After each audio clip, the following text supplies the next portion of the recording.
is attractive to the sporting world.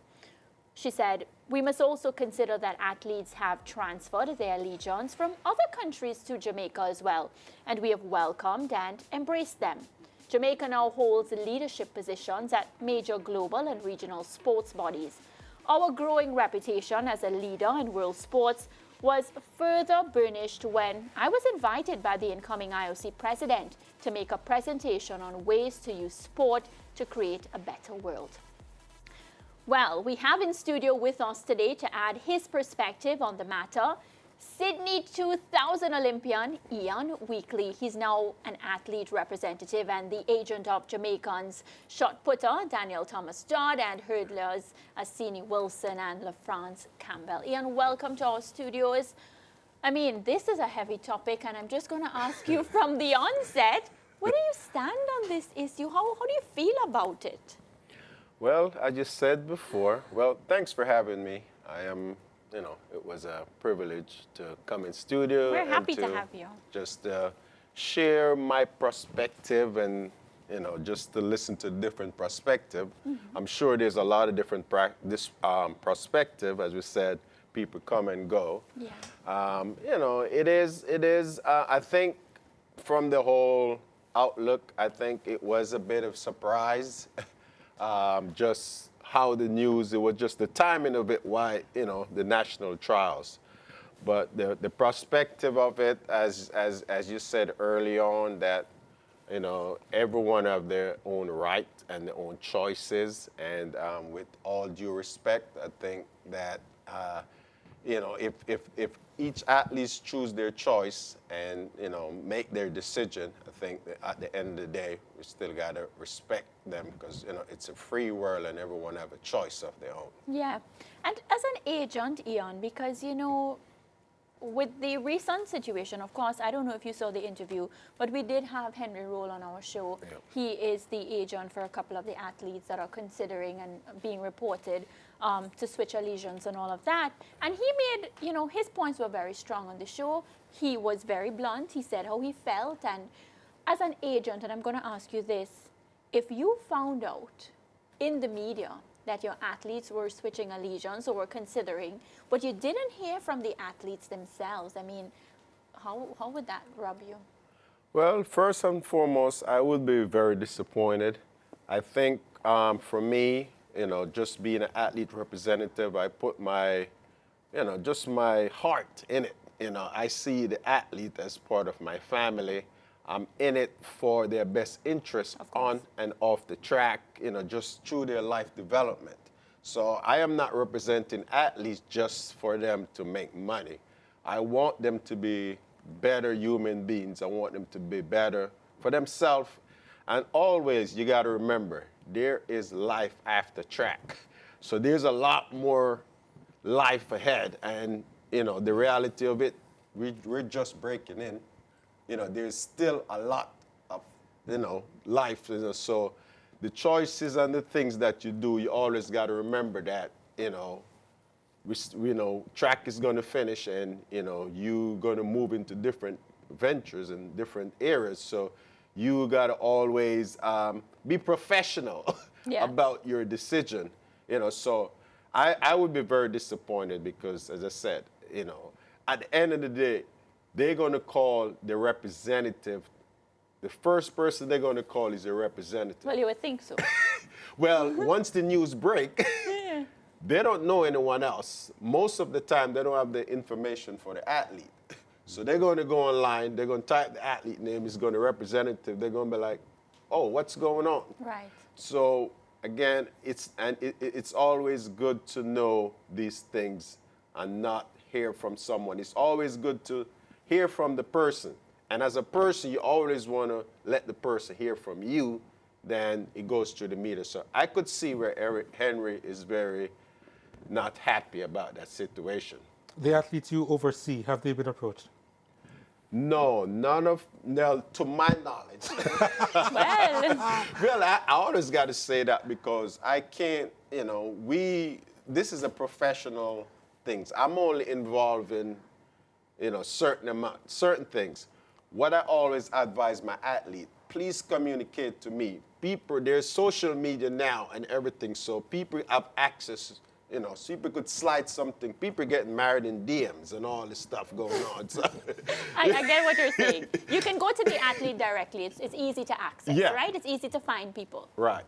So your athlete should know that any business inquiry, that's why I have someone to do my business. So you always advise the athlete, the athlete should advise them, contact my agent who does my business, because I don't want to say something and mislead you. And on the other end, any professional person wouldn't want to try to deal with the athlete directly. That's why we got these representatives like me, so we can be professional. And when we say your athlete is coming to their meet, we're booking the tickets and we're making the arrangements. So that's, the role for an athlete representative, is very critical in terms of, your success, in the business of track and field. Just one more for me, because one of the things we did on the show is we highlighted different perspectives. So we heard from Henry.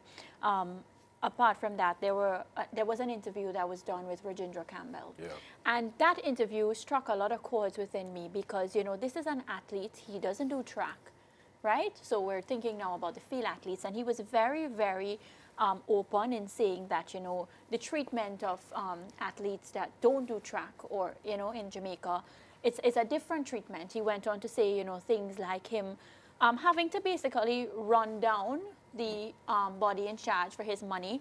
And I looked at some of the athletes that you represent, and they're also in that same space. So I'm going to ask you, from your point of view, Ian, do you feel that exists? And just maybe you can share with us some of the challenges that your athletes, Daniel Thomas Dodd is one of them, would have encountered when it comes to dealing with the administrative aspect of things. Very, very, very good question. I've been, an agent since 2008, and I've started to represent field events, especially.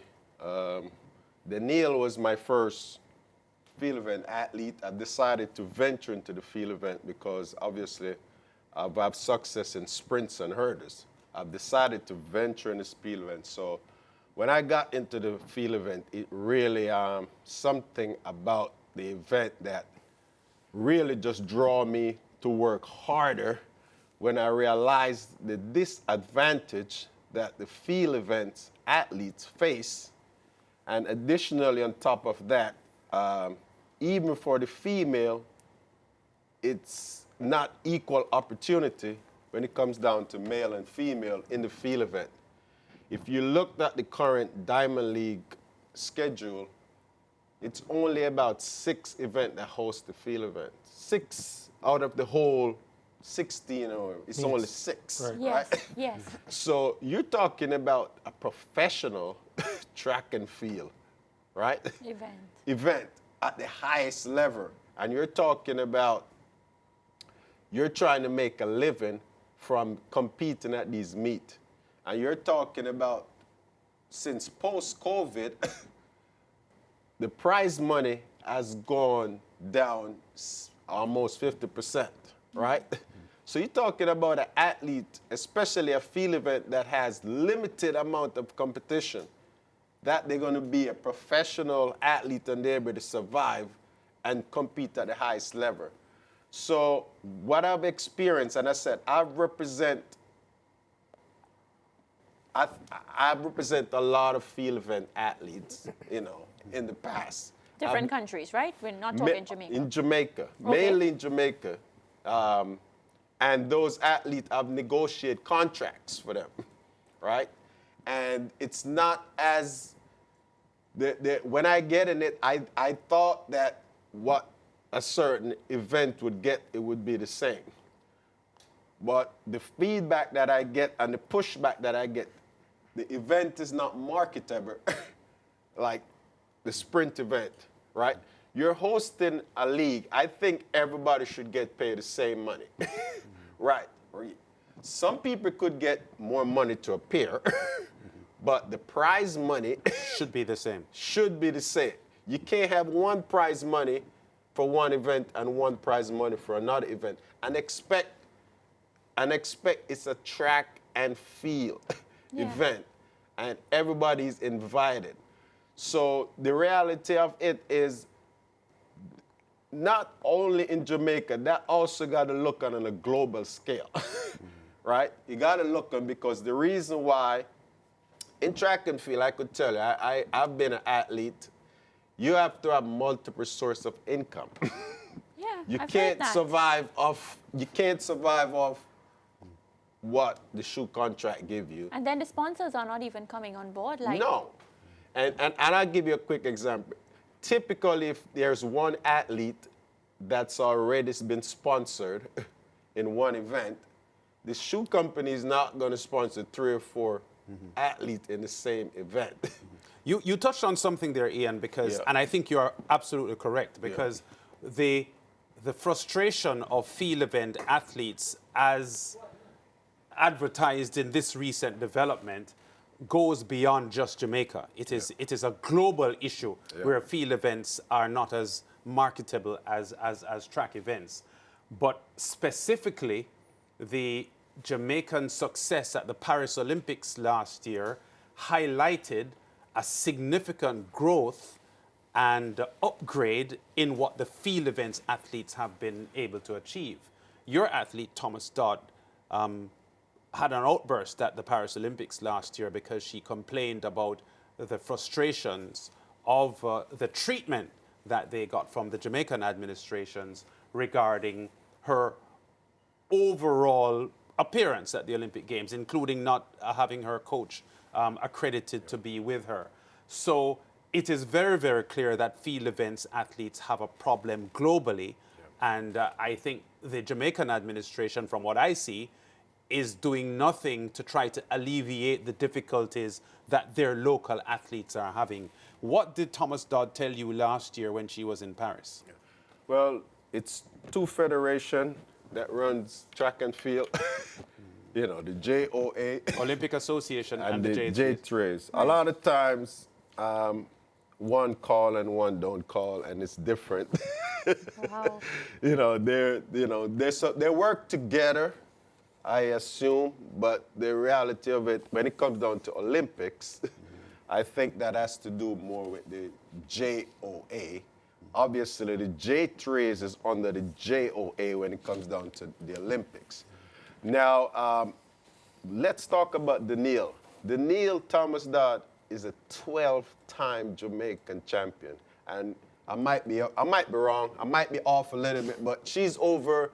The point that I'm making is you're talking about a decade of sacrifice. Dominance and sacrifice. And competing for Jamaica, right? She's going to Rio. This is her 3rd Olympics, right? And she's been sacrificing, making all the commitment. Those things doesn't seem to me that they take into consideration that, no, I mean, for this athlete have done, maybe it's time now that she has been to 2 Olympics without her coach, and this was an opportunity where she's been pleading to get some accreditation for her coach, right?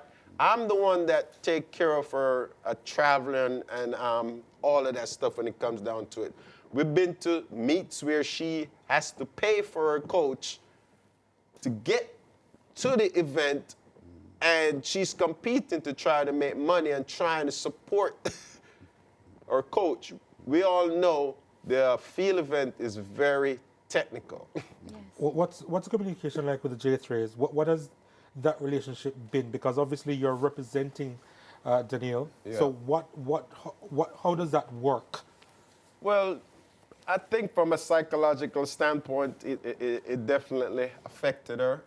I mean, if you notice, she did not compete at indoor after all that, things that she'd been through. She have to, as I said, she needed to reset and get her, obviously she's passionate and dedicated. She's still here. She's competing. She want to finish her career on a higher note. I wanted to know the window. I wanted to get to the window of knowing the communication between you as her representative and members of the J3As. What is that process like? Is it like telephone calls or is it emails? And what has the response been? And are they responsive? Well, there's several different, option of communicate. Me personally, I like to communicate on email.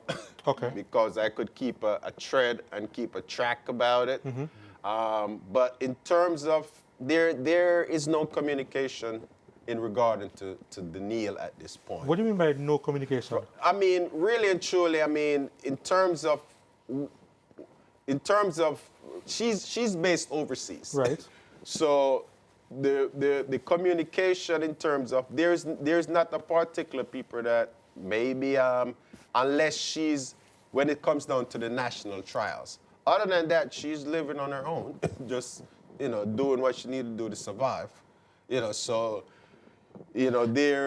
I'm actually trying to understand is, have you sent different forms of communication to the J3As and they have not responded in regards to Daniil's concerns? In regard into last year? In general, because she struggles. She doesn't struggle during the Olympic time, right? Right. She struggles financially. She needs help. She needs help with transportation and what have you. In that process, when you're seeking help from the J3As, and I'm assuming that you do, what has that response been like? For the most part, there is not a process, like a standard process that we have to go through, a protologue, like to say, look, this is what you have to do. I think, for all the years that I'm working with her, it's just mainly for refund for her travel. Like for, when I book her ticket for the World Championship, it's more like, okay, we'll get a refund back for that part of it. But other than that, I mean, there is... It doesn't feel personal, as if there is some level of care, even in follow-ups, and is it just strictly business? Yes, it's just strictly business from my part. I said I can't speak for all that information because they have access to reach out to Daniil. Okay. So I'm not going to say that they didn't and then it did. Yeah. So I can't say that she would able to, as far as she has not communicated any of that information to me.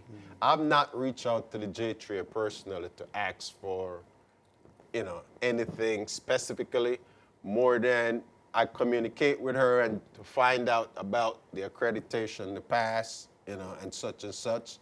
And, she just been saying, she has not get any concrete information in regarding to that information.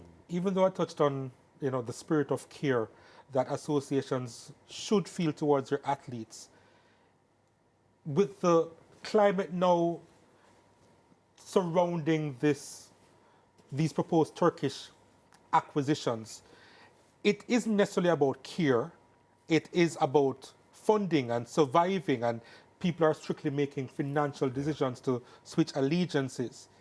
If it's just financing, wouldn't you encourage your athletes who are struggling financially to switch? Well, at the end of the day, I'm in there for the best interest of the athlete. The athlete, for me, I'm a representative for the athlete. I can't speak for anything else. My goal is to make sure the welfare and the well-being of my athlete is taken care of. So have you gone looking? I personally haven't gone looking for, this is not an area that is very, it's known to be okay, I'm gonna shop around. Yeah. Well, for me as an agent personally, I don't go around trying to make money of athletes switching allegiance. I don't do that. Now, if there is an inquiry that comes in, I'm gonna discuss all inquiry with my athlete. Yeah, but nobody has come to you with regards to taking any of them.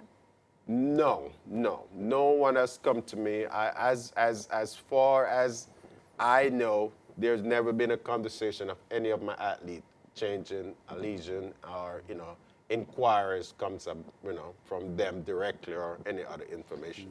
How disappointing has this been to you, though, as a former athlete and an Olympian? What does that tell you about the state of track and field in the country? Well, the state of track and field based on the performance is good. We're in a different time where, evolution has changed. And, when you look at, I said, post-COVID, cost of living have gone up like 35%. So the money that the athlete used to make, you can't make that anymore. You can't survive off it. And it depends on what state you're living in.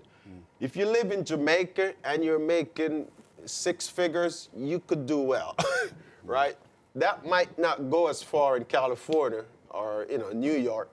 So I just say that as a whole, I've been around, I've seen, this is not, for me, it's not the first time athletes have changed allegiance. I think just the fact these athletes are just coming off the Paris Olympics, so it seems a little bit more fresh in the moment now, but we have got several athletes in the past. Yeah, but not Olympic medalists and not Olympic gold medalists. Yeah, so yes. that has put a different spin on it. We're fast running out of time. I know that, from what I understand, you're actually here to compete at the nationals as well, because you're trying to challenge a world mark in the 50 age group over 400 meters. How is that going? Well, I'm very blessed to still have a little bit left in the tank. When it comes down to running, it's funny. I am older now. Obviously, I'm wiser. I am actually taking better care of myself. I'm having better diet. I'm sleeping better. If I could have done it over again, I probably would have done some things differently because of, the maturity and stuff that I've developed, Yes. But that said and be done, I am here because I'm here also because it's an opportunity that I, would love to have. Consider the last time I ran in the National Stadium was 2008. 2008? Yeah. Well, that was the Beijing year. This is kind of a book, a history, part of another chapter that you would not believe. Never in my life that I would think that I'll be running. I will attempt to run. Yeah. And, wow. in the stadium again, but I've been running, and it came in my spirit about a week ago that there is masters track and field. Again, I think masters track and field also that's another area that I believe that can get some some work. Some traction. Yes, Yeah. because masters track and field, I don't think after professional that Yes. you should just you should just eat and just sit in the couch. Well, we wish you the best of luck in the trials. You're going to run the 400 meters, Yes. and you're looking for a 50 flat time. 50 at 50 years.